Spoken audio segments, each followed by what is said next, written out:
आदरणीय सभापति जी, देश में पहली बार एनडीए ने एक आदिवासी बेटी को राष्ट्रपति बनाने के लिए प्रस्ताव उनको उम्मीदवार बनाया।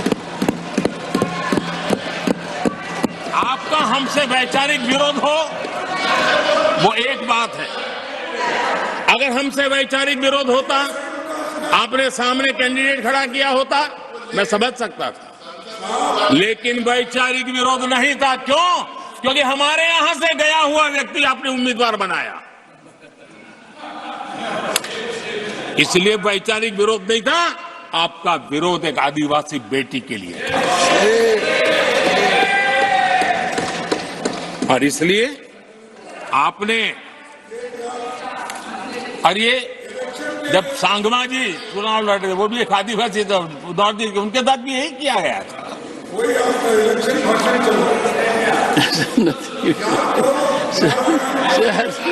और आज तक सभापति जी, राष्ट्रपति जी का अपमान करने की घटनाएं कम नहीं है, पहली बार इस देश में हुआ है। उनके जिम्मेवार लोगों के मुंह से ऐसी ऐसी बातें निकली है, शर्म से माथा झुक जाए। राष्ट्रपति के लिए ऐसी भाषा बोली गई है, मन में जो कसक पड़ी है ना, वो कहीं न कहीं इस प्रकार से निकलते रहती है। एनडीए के अंदर हमने 10 साल काम करने का मौका मिला। हमने पहले दलित को और अब आदिवासी को, हमने हमेशा, हमारी प्राथमिकता क्या है सब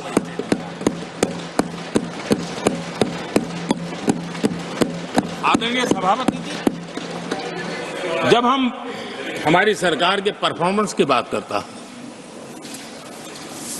एनडीए की जो गरीब कल्याण की नीतियों की बातें करता हूं, थोड़ा सा अगर उस समाज को निकट से जानते हो, आखिर कौन समाज है लाभार्थी, कौन लोग हैं? ये झुग्गी झोपड़ी में किसको रहने के लिए जिंदगी गुजरनी पड़ रही है? ये किस समाज के लोग हैं? मुसीबतों से गुजरना पड़ता है, व्यवस्थाओं से वंचित रहना पड़ा है, कौन समाज है? हमने जितना काम किया है ना, ये एससी, एसटी, ओबीसी, आदिवासी, इसी समाज के लिए। कच्ची बस्तियों में रहने वाले लोगों को पक्का घर मिला है, तो मेरे इस समाज के बंधुओं को मिला। स्वच्छता के अभाव में हर वर्ग बीमारी से जूझना पड़ता था, उनको स्वच्छ भारत अभियान का लाभ देने का काम सभापति जी हमारी योजनाओं के तहत मिला है, ताकि उसको अच्छी जिंदगी जीने का अवसर मिला। इसी परिवारों के हमारी माताएं बहनें धुएं से खाना पका पका करके अपनी स्वास्थ्य के संकट को झेल रही थी, हमने उनको उज्ज्वला गैस दिया, वो इन्हीं परिवारों को। मुफ्त राशन हो, मुफ्त इलाज हो, इसके लाभार्थी यही मेरे परिवार हैं, जो समाज के इस वर्ग के मेरे परिवारजन हैं, जिनके लिए हमारी सारी योजनाएं काम कर रही है। आदरणीय सभापति जी, यहां पर कुछ ऐसा नैरेटिव रखा गया, कम से कम तथ्यों को इस प्रकार से नकारना किसका भला होगा? आप ऐसा करके अपनी क्रेडिबिलिटी भी खो रहे हैं, अपनी प्रतिष्ठा भी खो रहे हैं। आदरणीय सभापति जी, यहां शिक्षा के भ्रामक आंकड़े रखे गए, गुमराह करने का कैसा प्रयास होता है। पिछले 10 वर्ष में एससी, एसटी स्टूडेंट्स के लिए जो स्कॉलरशिप दी जाती है, 10 साल में उसकी वृद्धि हुई है।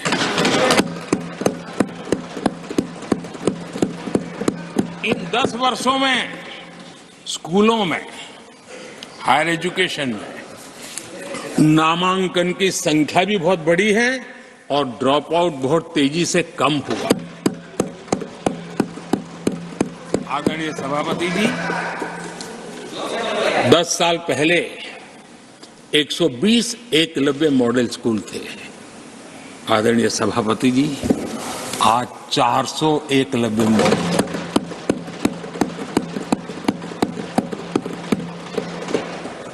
आप इन चीजों को क्यों नकारते हैं, क्यों ऐसा करते हैं, मुझे समझ नहीं आ रहा। सभापति जी, पहले एक सेंट्रल ट्राइबल यूनिवर्सिटी थी, आज 2 सेंट्रल ट्राइबल यूनिवर्सिटीज हैं।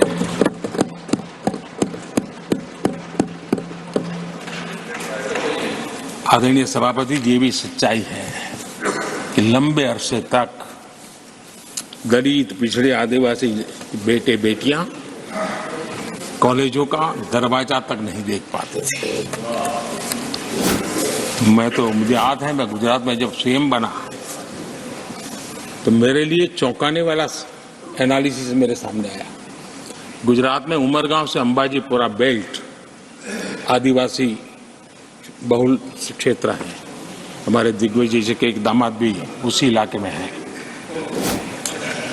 उस पूरे इलाके में साइंस स्ट्रीम की एक भी स्कूल नहीं थी। मैं जब वहां गया, अब उस इलाके में मेरे आदिवासी बच्चों के लिए साइंस स्ट्रीम की स्कूल नहीं होगी तो इंजीनियरिंग, डॉक्टरी का तो सवाल ही कहां उठता है। ऐसी मिनिमम चीजें और यहां पर क्या भाषण दे रहे हैं जी आदरणीय सभापति जी। और मैं बताना चाहता हूं, सदन को गर्व होगा, संतोष, आप उस सदन में बैठे हैं, वहां एक ऐसी सरकार आपके साथ बात कर रही है कि ऐसी सरकार नेतृत्व कर रही है जहां कितना बड़ा परिवर्तन आया। आप उस समाज का विश्वास बढ़ाइए, उनका हौसला बुलंद कीजिए, वो देश की मुख्य धारा में तेजी से आगे बढ़े, उसके लिए हम प्रयास करें, सामूहिक प्रयास करें। आप देखिए, आदिवासी और हमारे SC/SC समाज के विद्यार्थियों का नामांकन, मैं कुछ आंकड़े रखना चाहता हूं। उच्च शिक्षा में SC विद्यार्थियों का नामांकन 44% बढ़ा है।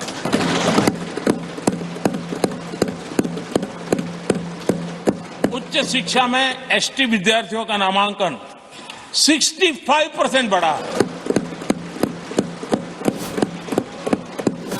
हायर एजुकेशन में OBC समाज के विद्यार्थियों का नामांकन में 45% बढ़ोतरी। और जब मेरे गरीब, दलित, पिछड़े, आदिवासी, वंचित उन परिवार के बच्चे हायर एजुकेशन में जाएंगे, डॉक्टर बनेंगे, इंजीनियर बनेंगे, उस समाज के अंदर एक नया वातावरण पैदा होगा। और उस दिशा में हमारी कोशिश यही है कि मूलभूत समस्याओं का समाधान करने के लिए थोड़ा समय लगे लेकिन मजबूती से काम करें। और इसलिए हमने एजुकेशन पर इस प्रकार से बल देकर काम किया है। कृपा करके, जानकारियों का अभाव है तो कहिए, हम जानकारियां दे देंगे, लेकिन ऐसे नैरेटिव मत बनाइए ताकि आपकी प्रतिष्ठा भी कम हो, आपके शब्द की ताकत खत्म हो जाए। आप पर दया आ जाती है कभी कभी।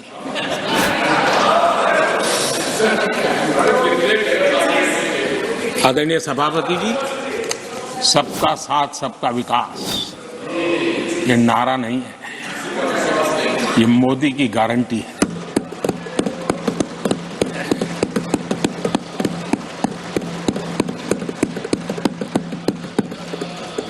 और जब इतने सारे काम करते हैं, मान लीजिए किसी ने कविता लिख करके भेजी थी, कविता तो बड़ी लंबी है, तो उसमें एक वाक्य है, मोदी की गारंटी का दौर है, मोदी की गारंटी का दौर है, नए भारत की भोर, नए भारत की भोर,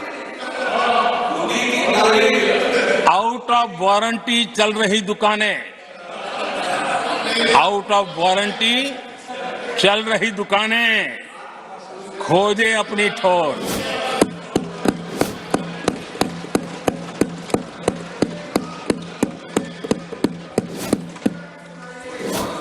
आदरणीय सभापति जी,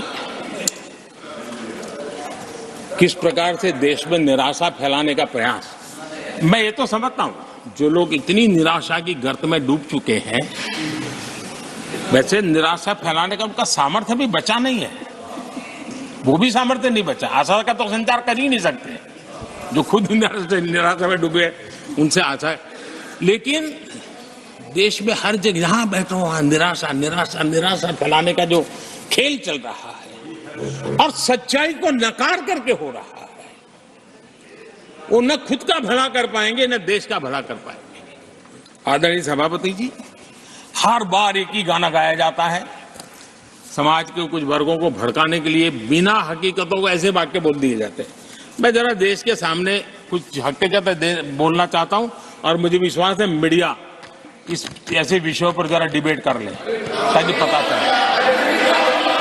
आदरणीय सभापति जी, यहां पर सरकारी कंपनियों को लेकर हम पर भांति भांति के आरोप लगे। क्या क्या आरोप लगाए जा रहे हैं, सिर पैर माथा कुछ नहीं बस लगाते चलो। अब देखिए, देश को याद है मारुति के शेयर का क्या खेल चल रहा था। उस जमाने में हेडलाइन बना करती थी मारुति शेयर का क्या चल रहा था। मैं उसकी गहराई में नहीं जाना चाहता, वरना उनको वहां तक पानी पहुंचेगा कि शायद यहाँ पर करंट लग जाएगा, इसलिए मैं वहां तक जाना नहीं चाहता। आदरणीय सभापति जी, आदरणीय सभापति जी, देश को जानना जरूरी है। आदरणीय सभापति जी, मैं तो आजाद भारत में पैदा हुआ हूं, मेरे विचार भी आजाद है और मेरे सपने भी आजाद हैं। तो गुलामी की मानसिकता को जीने वाले हैं, उसके बाद और कोई चीजें नहीं है, वही पुराने कागज लेकर के घूमते रहते हैं। आदरणीय सभापति जी, कांग्रेस ने कहा कि हमने पीएसयू बेच दिए, पीएसयू डुबो दिए, बाती बाती की बातें यहां सुन और वरिष्ठ लोगों के मुंह से सुन रहा था। याद कीजिए, बीएसएनएल, एमटीएनएल को बर्बाद करने वाले कौन थे? वो कौन सा कालखंड था जब बीएसएनएल, एमटीएनएल बर्बाद हो चुके?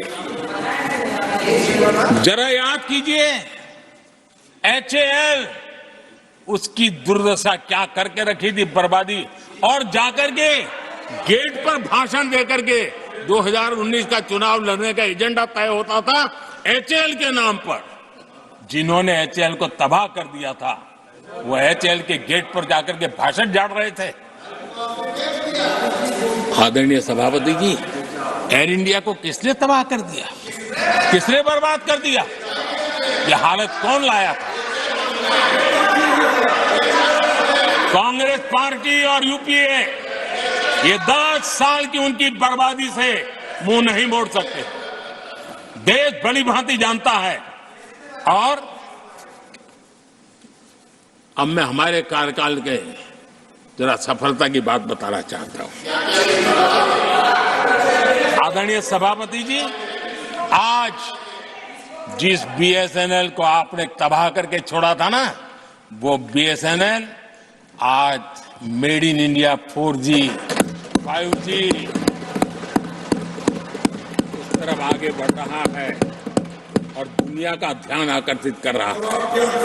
आदरणीय सभापति जी, एचएएल के लिए इतने भ्रम फैलाए, आज रिकॉर्ड मैन्युफैक्चरिंग एचएएल की कर रहा है,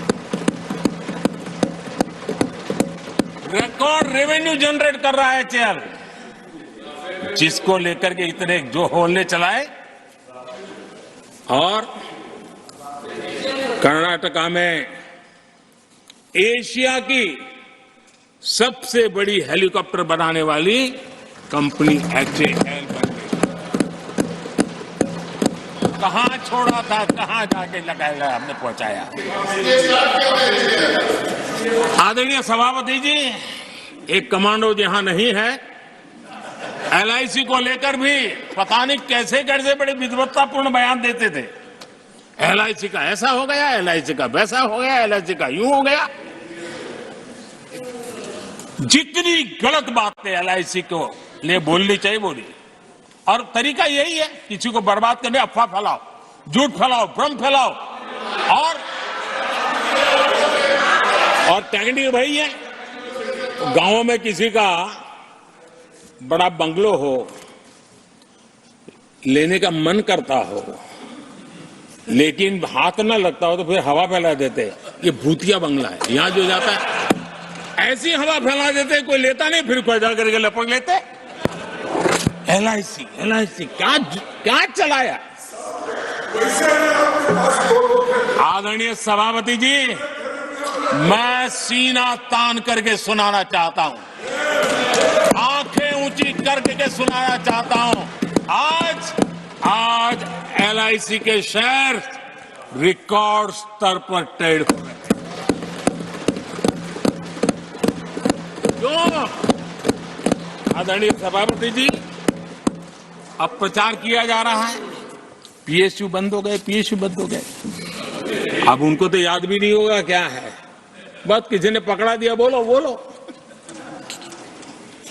2014 में देश में 234 पीएसयू थे, 234 2000 उनके यूपीए के 10 साल के कालखंड में। अब 14 में जब उन्होंने छोड़ा 234 आज 254 है। 234 थे, आज 254 है। अब भाई कोई कौन सा अरिथमेटिक वो जानते हैं, बेच दिए, अब बेचने के बाद 250 हो गया। क्या कर रहे हो आप लोग? आदरणीय सभापति जी, आज अधिकतर पीएसयू रिकॉर्ड रिटर्न दे रहे हैं और इन्वेस्टर्स का भरोसा पीएसयू की तरफ बढ़ रहा है। जो छोटा सा भी शेयर बाजार जानते हैं, इनको समझ आता है, नहीं समझता है तो किसी को पूछो। आप सभापति जी देखिए, बीएसई पीएसयू इंडेक्स में बीते 1 वर्ष के दौरान लगभग 2 गुनी उछाल हुई है। आदरणीय सभापति जी, 10 साल पहले, यानी 2014 4 से 14 के बीच की बात करता हूं, पीएसयू का नेट प्रॉफिट करीब 1.25 लाख करोड़ था और इस 10 वर्ष में पीएसयू का नेट प्रॉफिट 2.5 लाख करोड़ है।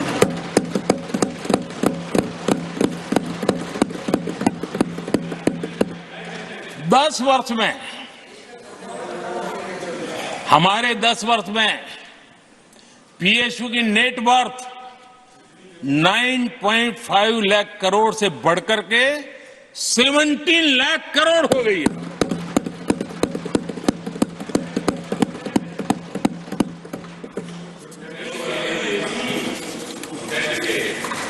आदरणीय सभापति जी, इनका हाथ जहां भी लगता है ना, उसका डूबना तय हो जाता है और उससे यही दशा करके उन्होंने छोड़ी थी। हम मेहनत करके इतनी बाहर लाए, इतनी प्रतिष्ठा बढ़ी है।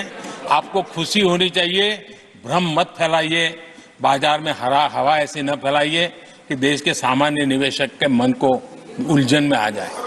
ऐसा काम आप नहीं कर सकते। आदरणीय सभापति जी, इन लोगों की मर्यादा इतनी है, अब इन्होंने अपने युवराज को एक स्टार्टअप बना करके दिया है। अभी वो नॉन स्टार्टर है।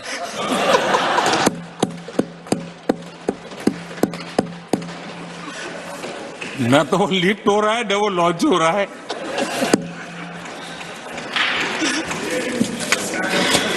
आदरणीय सभापति जी,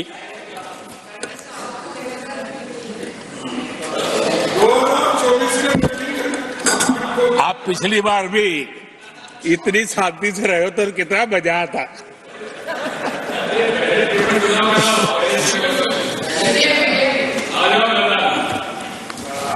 आदरणीय राष्ट्रपति जी, आदरणीय सभापति जी,